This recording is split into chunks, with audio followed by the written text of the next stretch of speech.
নমস্কাৰ মিৰোটেকলৈ আপোনাক আদৰণি জনালোঁ। আপুনি যদি নতুন হয় তেনেহ'লে মোৰ ইউটিউব চেনেলটো লাইক আৰু ছাবস্ক্ৰাইব কৰিবলৈ অনুৰোধ জনালোঁ, যাতে নতুন ভিডিঅ' আহিলে প্ৰথমে চাবৰ পায়।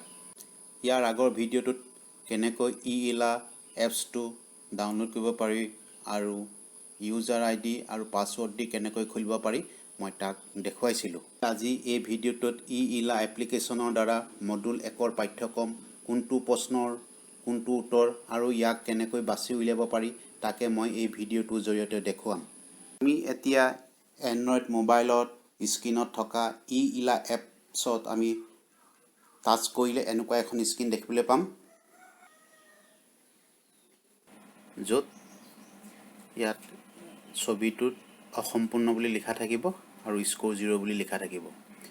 এই যেতিয়া ইয়াত 1 নং মডুলত দিয়া প্ৰশ্নকেইটাৰ উত্তৰকেইটা আমি যেতিয়া বাছনি কৰা হ'ব, তেতিয়া অসম্পূৰ্ণ ঠাইত গ্ৰীণ কালাৰ সম্পূৰ্ণ বুলি দেখা যাব আৰু স্ক'ৰটো দিয়া থাকিব। 1 নং মডুলত লিখা আছে মাহেকীয়া মিটিং পৰিকল্পনা আৰু পৰিচালনা। এই মডুলত আপুনি মাহেকীয়া মিটিঙৰ উদ্দেশ্যৰ বিষয়ে জানিব পাৰিব। আপুনি মাহেকীয়া মিটিঙত শিকোৱা বিষয়বোৰ বুজি পাব। মাহেকীয়া মিটিঙৰ পাছত আপুনি ইয়াৰ ব্যৱহাৰ আৰু নিজৰ অঞ্চলসমূহৰ বিষয়ে তথ্য কেনেকৈ সংগ্ৰহ কৰিব লাগে তাক শিকিব পাৰিব। যদি আপুনি পাঠ্যক্ৰমটো চাই তেনেহ'লে ৰঙা বুটামত থকা এই পাঠ্যক্ৰম চাওক অপশ্যনটোত আমি ক্লিক কৰিব লাগিব। ক্লিক কৰিলে আপুনি নেক্সট পেজলৈ গতি কৰিব। ইয়াত লিখা আছে যে মাহেকীয়া মিটিঙৰ উদ্দেশ্য আৰু পদ্ধতি। এই ভিডিঅ'টোত আপুনি মাহেকীয়া মিটিঙৰ প্ৰধান উদ্দেশ্য আৰু ইয়াত আলোচনা হ'বলগীয়া বিষয়বোৰৰ ওপৰত শিকিব পাৰিব। যদি আপুনি জানে তেনেহ'লে নেক্সট পেজলৈ গতি কৰিব, আৰু যদি নাজানে তেনেহ'লে ইয়াৰ পৰা কিছু আভাস যদি ল'ব বিচাৰে তেনেহ'লে ইয়াত ক্লিক কৰক বুলি ভিডিঅ' যিটো অপশ্যন আছে আপুনি ইয়াত ক্লিক কৰিব পাৰে। ক্লিক কৰিলে এনেকুৱা ধৰণৰ ভিডিঅ' এটা ওলায়। উদগনি যোগাব পৰা অভ্যাসৰ উদাহৰণ দিব পাৰিবনে? ভাল স্বাস্থ্য আৰু পুষ্টিক উদগনি যোগাব পৰা অভ্যাসৰ উদাহৰণসমূহ হৈছে ANM অথবা অংগনবাড়ী কৰ্মীয়ে যোগান ধৰা আইৰণ টেবলেট গ্ৰহণ কৰা, শিশু জন্ম দিয়াৰ বাবে প্ৰস্তুত হোৱা, জৰুৰী অৱস্থাত সঠিক চিকিৎসালয়লৈ যোৱা, দুৰ্বল নৱজাতক শিশু এটিৰ ঘৰতে পৰিচৰ্য কৰা, জন্মৰ ঠিক পাছৰে পৰা 6 মাহলৈ অত্যাধিক স্তনপান কৰোৱাটো নিশ্চিত কৰা আৰু 6 মাহৰ পাছত অতিৰিক্ত আহাৰ খুওৱা আৰম্ভ কৰা। স্বাস্থ্যকৰ্মীৰ সহযোগত অংগনবাড়ী কেন্দ্ৰত প্ৰদান কৰা স্বাস্থ্য আৰু পুষ্টিগত সেৱাসমূহৰ আপুনি উদাহৰণ দিব পাৰিবনে? এই সেৱাসমূহৰ উদাহৰণ হৈছে প্ৰতিষেধক চিটা প্ৰদান, প্ৰাক প্ৰসৱকালীন পৰীক্ষা কৰা, আইৰণ টেবলেটৰ উপলব্ধতা নিশ্চিত কৰা, ঘৰে ঘৰে গৈ সময়মতে পৰামৰ্শ প্ৰদান কৰা, ডায়েৰিয়াত আক্ৰান্ত শিশুক ORS যোগান ধৰা। অতি সুন্দৰ। মাহেকীয়া মিটিঙৰ মুখ্য উদ্দেশ্য হৈছে তলত দিয়া সমূহৰ আলোচনা তথা বোধগম্য কৰা। আমি কিদৰে সকলো পৰিয়ালকে সঠিক স্বাস্থ্যসন্মত ব্যৱহাৰ অৱলম্বনৰ বাবে উৎসাহ যোগাম। আমি সকলো পৰিয়ালকে এই গুৰুত্বপূৰ্ণ স্বাস্থ্য সুবিধাসমূহ প্ৰদান কৰোৱাত কিদৰে সহায় কৰিম। কোনো পৰিয়াল যাতে বাদ পৰি নাযায় তাৰ বাবে আমি কিদৰে প্ৰতিটো পৰিয়ালৰ সৈতে সংযোগ স্থাপন কৰিব পাৰিম। এনেকৈ ইয়াত কিছুমান আপোনালোকে আভাস ল'ব পাৰিব, যাতে তলত ইয়াৰ পাছত দিয়া প্ৰশ্নকেইটাৰ উত্তৰ সঠিকভাৱে আপোনালোকে দিব পাৰিব। এয়া চাওক। নাযায় তাৰ বাবে আমি কিদৰে প্ৰতিটো পৰিয়ালৰ সৈতে সংযোগ স্থাপন কৰিব পাৰিম। এতিয়ালৈকে আপুনি কিমান বুজি পালে তাক জানিবলৈ আহক আমি এক মূল্যায়ন কৰোঁ। এতিয়া মূল্যায়ন কৰিবৰ কাৰণে তলত যিডাল ৰঙা চিনৰ কাৰ চিনডাল দিয়া আছে আপুনি ইয়াত ক্লিক কৰিব। ক্লিক কৰাৰ পাছত নেক্সট পেজলৈ গতি কৰিলোঁ আৰু নেক্সট পেজত লিখা আছে যে অনুশীলন। ইয়াত কিছুমান প্ৰশ্ন দিয়া আছে। আপোনাৰ কাম হৈছে শুদ্ধ বিকল্পটো বাছনি কৰা আৰু ছাবমিটত ক্লিক কৰা। ইয়াত 1 নম্বৰ প্ৰশ্নটো দিয়া আছে যে মাহেকীয়া মিটিঙৰ এটা উদ্দেশ্য হৈছে, ইয়াত দুটা অপশ্যন দিয়া আছে। এটা অপশ্যনটো হৈছে সকলো শিশুকে টিকা প্ৰদান আৰু ছেকেণ্ড অপশ্যনটোত দিয়া আছে কিদৰে সকলো পৰিয়াললৈকে সংযোজিত হৈ তেওঁলোকক সুস্থ ৰাখিব পাৰি তাক আলোচনা কৰা। এতিয়া ইয়াৰ দুটা প্ৰশ্নৰ এই যিটো প্ৰশ্ন দিয়া আছে তাৰ দুটা উত্তৰৰ ভিতৰত আমাৰ কোনটো শুদ্ধ উত্তৰ হ'ব? এই তলৰটো কিদৰে সকলো পৰিয়াললৈকে সংযোজিত হৈ তেওঁলোকক সুস্থ ৰাখিব পাৰি তাৰ আলোচনা কৰা। ইয়াত আমি অপশ্যনটোত ক্লিক কৰিলোঁ। ক্লিক কৰাৰ পাছত নেক্সট প্ৰশ্নটো লিখা আছে যে তলৰ কোনটো এক স্বাস্থ্যসন্মত অভ্যাস নহয়।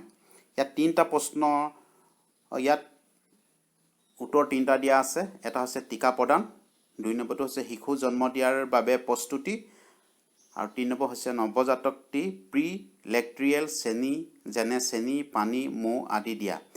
ইয়াত কোনটো স্বাস্থ্যসন্মত অভ্যাস নহয়? নিশ্চয় 3 নম্বৰটো। গতিকে 3 নম্বৰটোত আমি ক্লিক কৰিলোঁ। ক্লিক কৰাৰ পাছত আমি ৰিজাল্টটো চালোঁ। ৰিজাল্টটো চোৱাৰ পাছত যদি সেউজীয়া হয়, আপুনি যিকেইটা অপশ্যনত ক্লিক কৰিলে তাৰ উত্তৰকেইটা যদি শুদ্ধ হয় তেনেহ'লে তাৰ সেউজীয়া নিচিনা দেখিব। হয়, ইয়াত আপুনি বা মই ক্লিক কৰা উত্তৰকেইটা সেউজীয়া দেখিছে। গতিকে আমি ইয়াত সেই প্ৰশ্নকেইটা উত্তৰটো শুদ্ধ বুলি ধৰি লৈছোঁ। তেতিয়া পিছৰ অধ্যায়লৈ আমি যাওঁ। অপশ্যনটোত আমি ক্লিক কৰিলোঁ। ক্লিক কৰাৰ পাছত ঠিক তেনেকৈ প্ৰথমটোৰ নিচিনাকৈ 2 নম্বৰটো আমি ইয়াত একোটা ভিডিঅ' দেখা পাম। কি লিখা আছে আপুনি চাওকচোন। আমি মাহেকীয়া মিটিঙত কি শিকিলোঁ?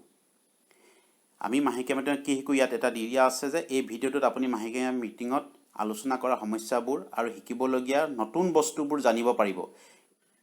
ইয়াৰ যদি আভাস আপুনি ল'ব বিচাৰে তেনেহ'লে এই ভিডিঅ'টোত আপুনি ক্লিক কৰক।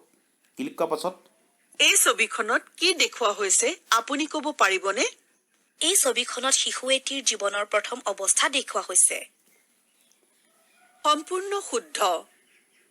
এই ছবিখনে আমাক শিশুৰ এটি জীৱনৰ প্ৰথম 1000 দিন অৰ্থাৎ গৰ্ভাৱস্থাৰ পৰা শিশুটিৰ 2 বছৰ সম্পূৰ্ণ হোৱালৈকে এই সময়ছোৱাত মাতৃ আৰু শিশু এক কঠিন অৱস্থাৰ মাজেৰে যায়। এইটো সেইটো সময় যেতিয়া মাতৃ আৰু শিশু দুয়োৰে মৃত্যু হোৱাৰ হাৰ বৃদ্ধি পায়। শিশুটিৰ ক্ষেত্ৰত পুষ্টিহীনতাও এই সময়তেই আৰম্ভ হয়। মাহেকীয়া মিটিঙত আমি এই সমস্যাসমূহ আলোচনা কৰোঁ, আঁচনি প্ৰস্তুত কৰোঁ তথা এই সমস্যাসমূহৰ সমাধান বিচাৰোঁ। মাহেকীয়া মিটিঙত আমি কৰা প্ৰথমটো কাম হৈছে আগৰ মাহৰ ক্ৰিয়াকলাপসমূহৰ বিশ্লেষণ কৰা। আমি আগৰ মাহত ঘৰে ঘৰে যোৱাৰ কি ফলাফল আহিল তাক বিশ্লেষণ কৰোঁ তথা আমি পৰিয়ালসমূহৰ মাজত সজাগতা সৃষ্টি কৰিব পাৰিছোনে নাই তাক বিশ্লেষণ কৰোঁ। তাৰ পাছত আমি শিকোঁ নতুন কৌশল আৰু অভ্যাস যি আমাক পৰিয়ালসমূহক অধিক ভাল উপদেশ দিয়াত সহায় কৰে। মিটিঙৰ শেষত আমি আগন্তুক মাহৰ বাবে এখন কৰ্ম আঁচনি প্ৰস্তুত কৰোঁ। এতিয়ালৈকে আপুনি কিমান বুজি পালে তাক জানিবলৈ আহক আমি এতিয়া এক মূল্যায়ন কৰোঁ। আহক এতিয়া মূল্যায়ন কৰোঁ। মূল্যায়ন কৰিবলৈ হ'লে এতিয়া সোঁহাতৰ তলৰ ৰঙা চিনডালত আমি টাচ কৰিলোঁ। টাচ কৰাৰ পাছত এই অনুশীলন 2ত এনেকুৱা ধৰণৰ কিছুমান প্ৰশ্ন আছে আৰু ইয়াৰ উত্তৰটো সঠিকভাৱে আমি বাছনি কৰিব লাগে। প্ৰথম প্ৰশ্নটো হৈছে এইটো অতি গুৰুত্বপূৰ্ণ যে আপুনি যাতে শিশুটো জন্মৰ পৰা আৰম্ভ কৰি শিশুটিয়ে 2 বছৰ সম্পূৰ্ণ কৰালৈকে সময়ছোৱাৰ সকলো গুৰুত্বপূৰ্ণ অৱস্থাৰ বিষয়ে জানে। নিশ্চয় আমি জানিব লাগিব। গতিকে হয় অপশ্যনটোত আমি ক্লিক কৰিলোঁ। তাৰপিছত 2 নম্বৰত লিখা আছে মাহেকীয়া মিটিঙত আপুনি প্ৰধানকৈ 2টা অপশ্যন দি থোৱা আছে। তাৰ এটা যিকোনো এটা আমি বাছি উলিয়াব লাগে। প্ৰথম অপশ্যনটোত কি দিয়া আছে আপোনাৰ নিজৰ অঞ্চলৰ উপলব্ধ সুবিধাসমূহ আলোচনা কৰে আৰু আনটো দিয়া আছে আগৰ মাহৰ ক্ৰিয়াকলাপৰ বিশ্লেষণ কৰে। নিশ্চয় আগৰ মাহৰ ক্ৰিয়াকলাপৰ বিশ্লেষণ কৰা অপশ্যনটোত আমি ক্লিক কৰিলোঁ। ক্লিক কৰাৰ পাছত আমি চাওঁ ৰিজাল্টত ক্লিক কৰিলোঁ। ৰিজাল্টত ক্লিক কৰাৰ পাছত আমাৰ শুদ্ধ হৈছে। চাওক ইয়াত আমি যিকেইটা অপশ্যনত আমি ক্লিক কৰিলোঁ সেউজীয়া দেখাইছে। সেউজীয়া দেখাইছে মানে আমি যিকেইটা প্ৰশ্ন উত্তৰ আমি বাছি উলিয়ালোঁ সেইকেইটা শুদ্ধ হ'ল। গতিকে নিশ্চয় নেক্সট পেজলৈ আমি গতি কৰিম, মানে পিছৰ অধ্যায়লৈ যাওঁ। এই অপশ্যনটোত আমি ক্লিক কৰিলোঁ। ক্লিক কৰাৰ পাছত ইয়াত লিখা আছে যে মাহেকীয়া মিটিঙৰ পৰা শিকাসমূহৰ ৰূপায়ণ কৰা। এই ভিডিঅ'টোত আপুনি মাহেকীয়া মিটিঙৰ সময়ত বিচাৰি উলিওৱা বিভিন্ন সমাধানবোৰৰ কেনেদৰে ব্যৱহাৰ কৰা হয় তাক আপুনি জানিব পাৰিব।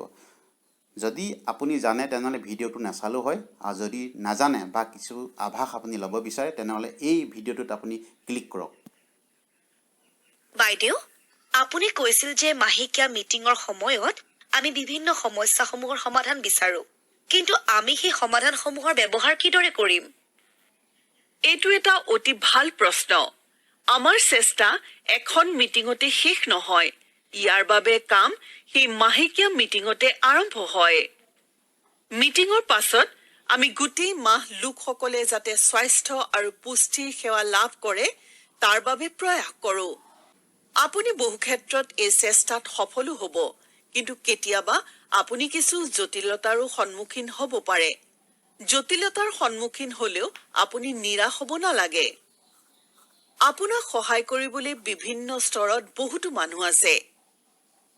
তেওঁলোক হৈছে তত্ত্বাৱধায়ক, NNM আৰু CDPO।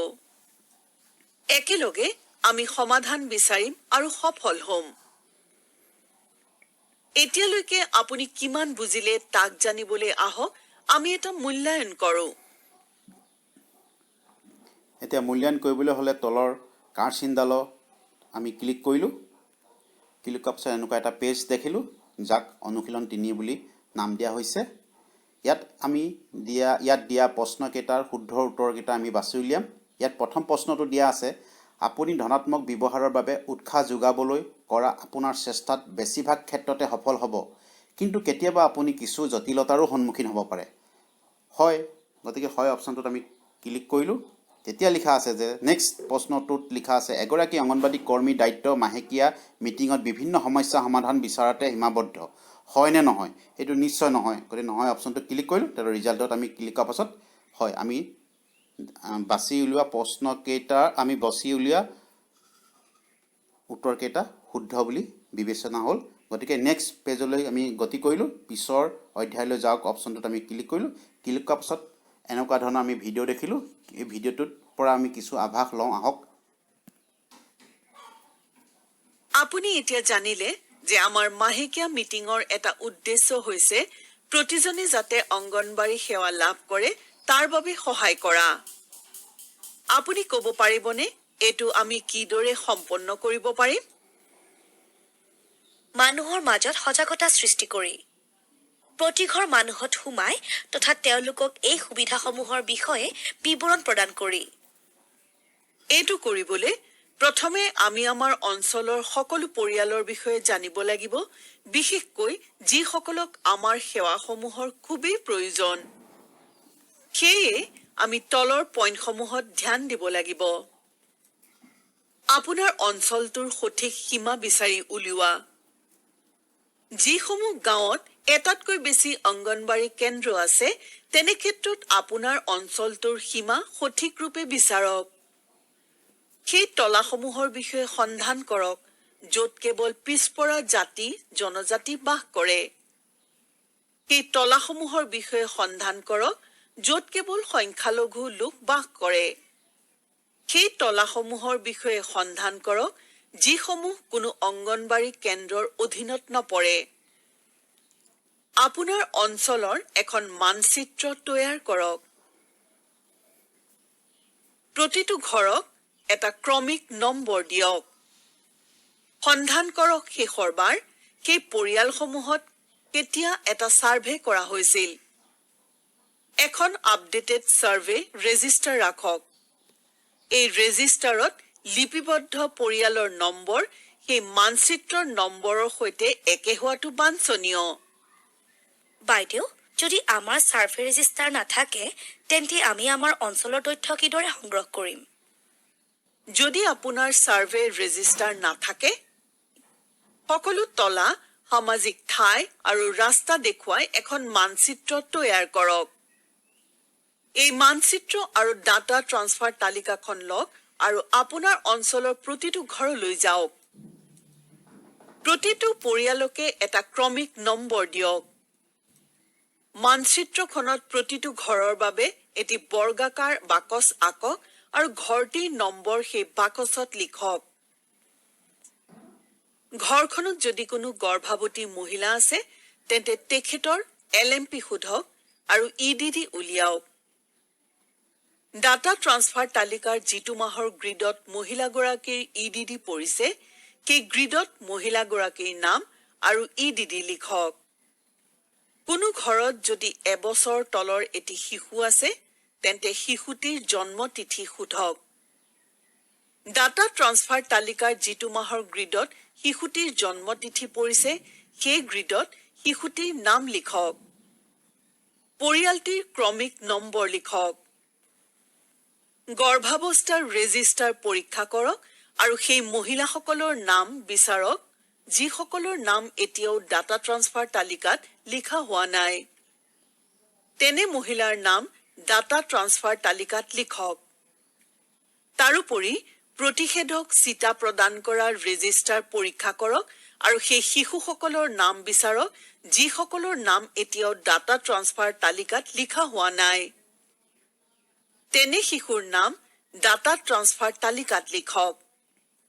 সেইদৰে ছাৰ্ভেৰ ৰেজিষ্টাৰ নোহোৱাকৈও আপুনি আপোনাৰ অঞ্চলৰ সকলো পৰিয়ালৰ তথ্য সংগ্ৰহ কৰিব পাৰিব।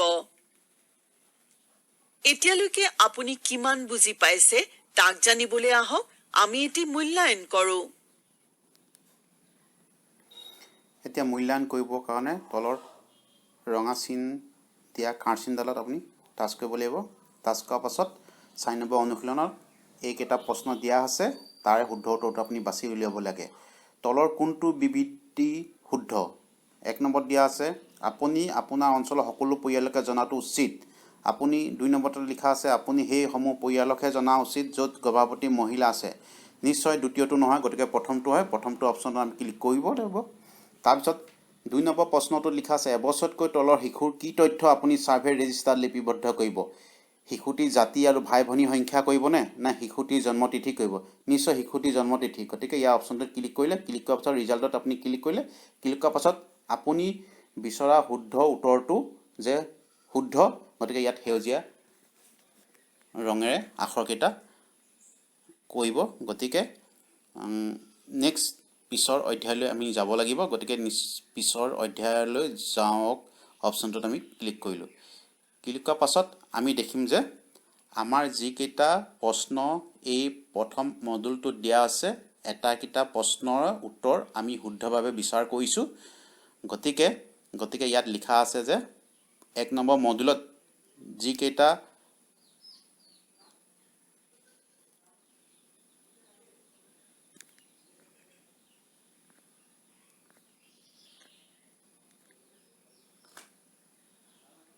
এতিয়া আমি 1 নম্বৰ মডুলত যিকেইটা ব্লু কালাৰ আছিলে বা নীলা কালাৰ আছিলে তাক আমি এতিয়া সেউজীয়া কালাৰলৈ, সেউজীয়া ৰঙলৈ পৰিৱৰ্তন হ'ল। ইয়াত সম্পূৰ্ণ বুলি লিখা আছে আৰু আমি স্ক'ৰ 5 নম্বৰ আছিলে, গতিকে সম্পূৰ্ণ আমি 5 ইয়াত পাইছোঁ। গতিকে এতিয়া আমাৰ 1 নং মডুলৰ পাঠ্যক্ৰম সম্পূৰ্ণ হ'ল। যদি এই ভিডিঅ'টো চাই আপোনালোকৰ ভাল লাগিল তেনেহ'লে লাইক শ্বেয়াৰ কৰিব বুলি আশা ৰাখিলোঁ। লগতে নতুনকৈ ইউটিউব চেনেলটো চোৱা সকলক ছাবস্ক্ৰাইব কৰিবলৈ অনুৰোধ জনালোঁ। ধন্যবাদ।